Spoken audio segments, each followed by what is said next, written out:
bon mobilisation tey bi dara waralu ko ludul wane sunu doole parce que ñun ay jeunes nañu nekk ci quartier bi am ay ambition fas yéene jàppale Amadou Mansour Faye falaat ka mu tegu ci kanamu mairie Saint-Louis loolu moo nekkoon mobilisation bi wan waa Gendar tamit existé nañu wan addina bi yëpp ko Gendar am na lu mel nii ay jeunes yoo xamante ni ils sont am nañu compétence bi am nañu xarañteef bi ba pare dara ñoru leen lu dul jàppale seen quartier te dañu gëm ni bu ñu jàppalee Mansour Faye dinañu jàppale suñu quartier. waaw par rapport à ça caravane bi boo gisee caravane multifonctionnelle la benn dañuy wane suñu doole ñaareel ba tamit dañuy sensibiliser jeunes yi sensibiliser politiciens yi nekk ci quartier bi pour wax leen ni leen ci élection nañu dem élection jàmmoo la jongante boo xamante ni kenn dana gagné kenn dina ñàkk bu ñu xam ni tamit loolu bis bu amee ñun ñëpp noo gagné ñun ñëpp noo ñàkk.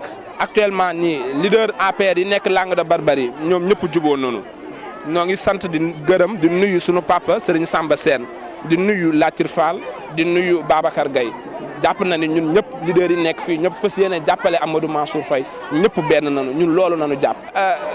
du ma defal Baraye promotion man Mansour moo ma ñor Mansour moo ma yëkkati Baraye damay bàyyi ay nitam wax ci moom man ci Mansour rek laa fas yéene wax xanaa gisoo lii xoolal sa ginnaaw. bu soobee sunu borom incha allah Mansour dina gagner avec majorité absolue. li nu bëgg moom mooy lu demander Amadou Mansour Faye incha allah buñ ko falaatee mu taxaw si li nga xamante ni moom moo ñor Gendarien yi. Gendarien yi lu leen ñor moom mooy ay licence de pêche yoo xamante ni du dagg ay licence de pêche yoo xamante ni dañ koy am at bu ne di ko renouveler ba pare di ko yokk moo li mën a liggéey nu defaral nu booru géej gi liggéey bi yegg ba pare nu ñaan ka ni ko liggéey bi na dépassé almer yi.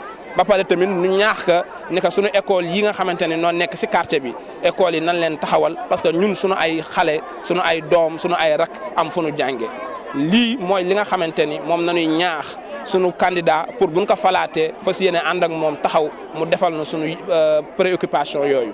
Bon, l'objectif de ce caravane n'est rien d'autre de mobiliser et de montrer à toute la population guendarienne que le mouvement And Suxali Ndar Gendar existe. Et c'est un mouvement de développement, un mouvement qui est censé porter les préoccupations et les maux des populations guendariennes. Ce que nous attendons par rapport à cette caravane, c'est de mobiliser, de renforcer la communication et de demander aux uns et aux autres que l'élection n'est pas un lieu par essence où la violence est prônée. Ce sont des compétitions et dans chaque compétition, il y a un vainqueur et un vaincu. Et nous tous, nous allons vaincre parce que c'est les destinées de notre localité qui sont en jeu.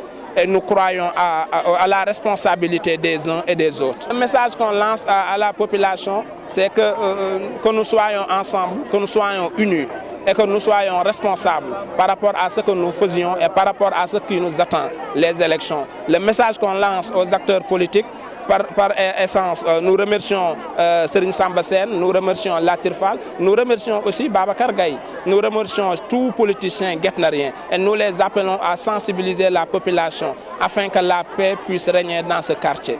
Bon, là c'est une question très facile à répondre.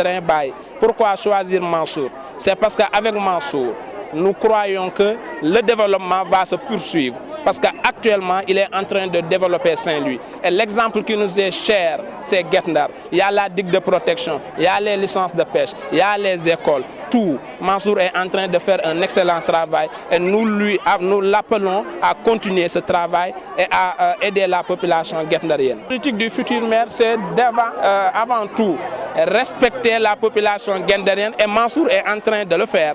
Et aider la population guet-ndarienne. Parce qu'il y a des questions qui sont des questions d'avenir ici. C'est la question de l'économie. Et par rapport à cette question, nous demandons au futur maire, et nous croyons dur comme fer, ce sera Mansour, d'aider la population guet-ndarienne à ce que les licences de pêche existent de manière continue. Là, nous appelons vraiment Mansour et nous demandons à Mansour d'aider la population guet-ndarienne, surtout les jeunes, les femmes, en les dotant de formation, mais aussi en les dotant de financement. Et de ce fait, s'il le fera, Inch'Allah, nos femmes, nos jeunes seront en mesure de travailler et cela va accroître le développement forcément du quartier.